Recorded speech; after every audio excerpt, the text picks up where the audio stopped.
Last night I took the opportunity to go sit in on a council meeting, first one since I was in office. Now as the public, which is what I am now, you can sit in on the meetings as long as they're open and you don't get the opportunity to speak. So you're just an observer, just watching the thing. You can think of it kind of like being a fly on the wall, and you can kind of see and hear what's going on. You can't impact anything there. And yeah, so anyway, sitting in the meeting, it was really kind of I guess a different perspective for me, you know, from being in the driver's seat or being in charge of the meetings to just kind of being on the sidelines, and kind of gave me some insight as to how guests must feel going to these things, because I was a guest, and it was actually a humbling experience for me.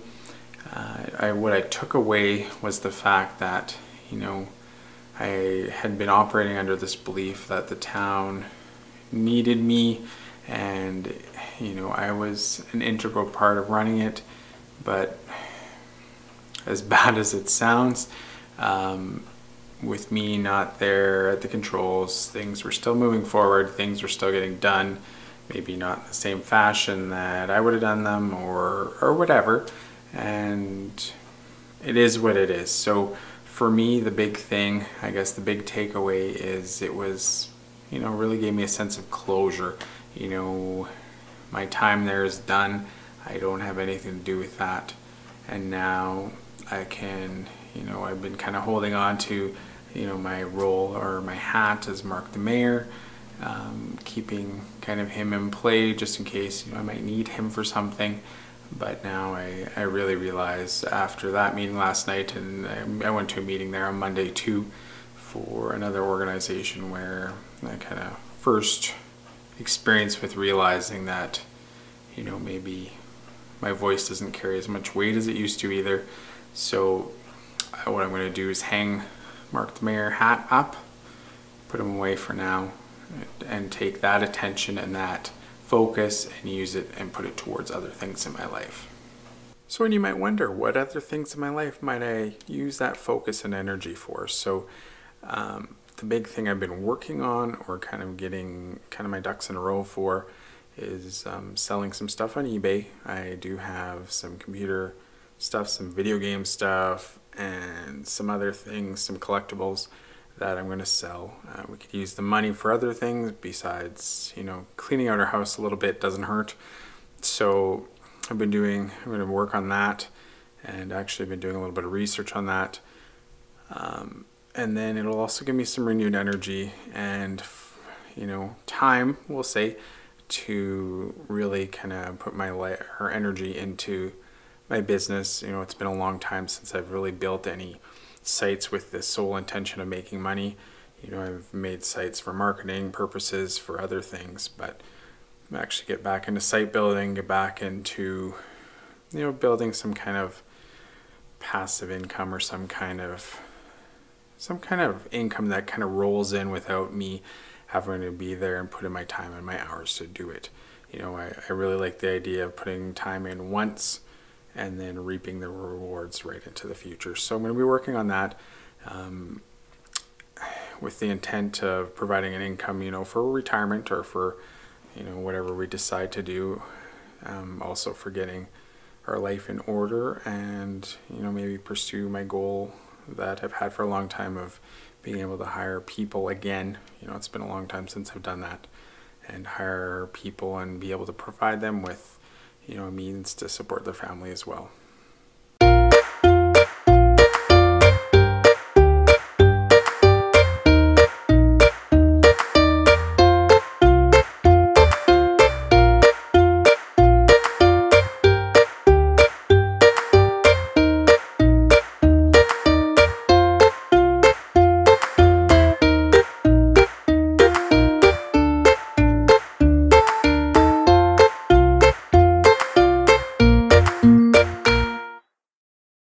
Guys, Marc Norris here. It is Saturday, February, I think it's 18th, and today we're having a youth blast at the Conquest Gym.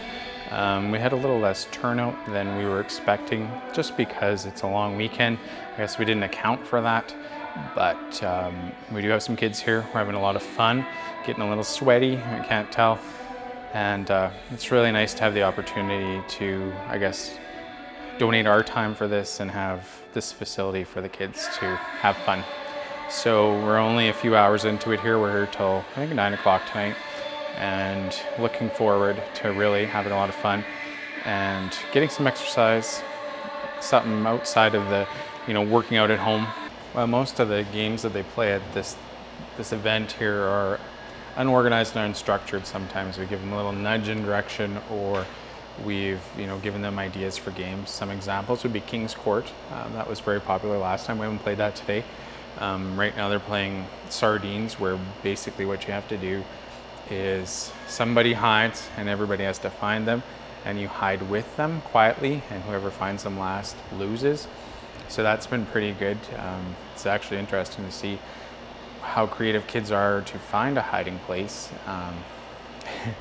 There's been some good ones, and makes it pretty challenging.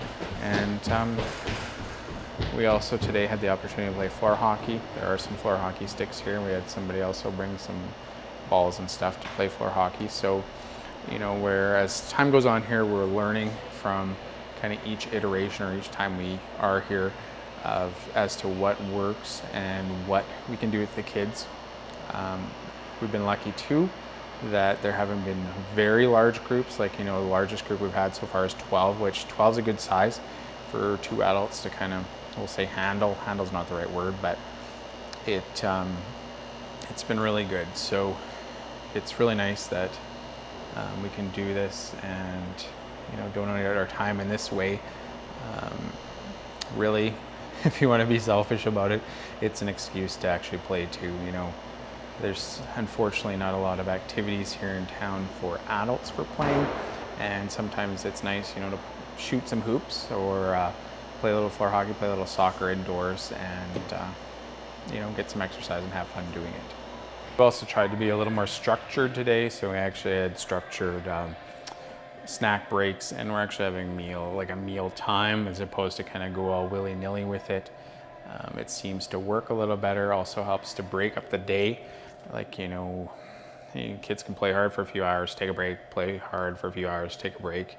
And it's better for us too, because we need a break too. We're certainly not grade 6 to 12 caliber in terms of endurance or energy. Even though we've been working out, even though we're in better shape than we've been in years, it's still, we're getting old, I guess.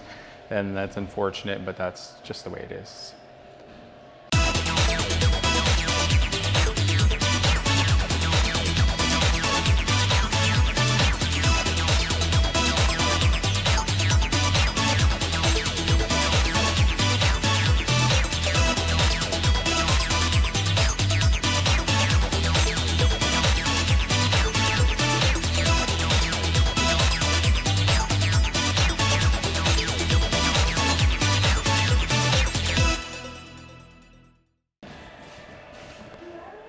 So anyway, for the rest of the weekend, we will be going to Saskatoon. Twyla's got a outing with a friend, and I'm actually going to look for stuff to sell on eBay. Been getting into that a little more. I'm a little concerned about being able to find enough quantity of things to sell. Specifically, I'm looking more kind of in the video game niche, because I'm familiar with it, and any other opportunities for kind of deals or whatever. It helps that you can take your phone. So there's an app you can use just on your phone that you can scan barcodes. So when you're out at the store and something's on sale, you can scan it and see what it's selling for on eBay right away. So give you a good idea as to, good buys, bad buys, that kind of thing. The one thing too, you got to be worried about, I don't want to end up with too much inventory too. So it's going to be a little bit of a learning process, and I'm looking forward to kind of getting into it. I actually have a bunch of stuff to sell right now, just a matter of listing it and kind of doing the having to do the intricacies of doing it. It's been a long time since I sold something on eBay. I think, I'll say about 6 months. I sold some computer stuff on there. It's been a while, but I'm probably going to get some software to help me do that, because it makes no sense to waste my time doing it manually when, you know, any other aspect of my business, I would use software to help automate the process. So going to the city tomorrow, I'm gonna get some stuff to sell on eBay, and hopefully this week we'll sell a whole bunch of things. And in my case, working where I do, so I work in a post office, makes it really easy to, I guess, understand the ins and outs of how shipping works, as well as easy access, like I'm there every day. So easy access to, you know, if I sell something tonight, I can ship it out tomorrow. So that should pan out well, and hopefully next weekend I'll be able to share some results with you with, I guess, the good or bad and what I learned here selling some stuff on eBay. So on that note, we're gonna cut the vlog short today. I actually wanna go play instead of recording video. So thanks for watching. I'll catch you in the next episode.